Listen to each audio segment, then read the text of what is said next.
BJP নেতা দিলীপ ঘোষ শীঘ্রই কেন্দ্রীয় নেতৃত্বের কাছ থেকে একটি নতুন দায়িত্ব পেতে পারেন। সম্প্রতি দিলীপ ঘোষের সংগঠন ও সাংগঠনিক দক্ষতার প্রশংসা করে দলের শীর্ষস্থানীয় নেতারা এই সিদ্ধান্ত নিতে চলেছেন। পশ্চিমবঙ্গের প্রাক্তন বিজেপি সভাপতি হিসাবে দিলীপ ঘোষ রাজ্যে দলের সংগঠনের ক্ষেত্রে উল্লেখযোগ্য ভূমিকা পালন করেছেন।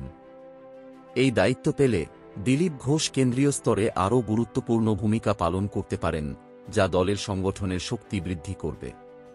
তার অভিজ্ঞতা এবং নেতৃত্বের দক্ষতা বিজেপির জন্য একটি গুরুত্বপূর্ণ সম্পদ হিসাবে গণ্য করা হয়।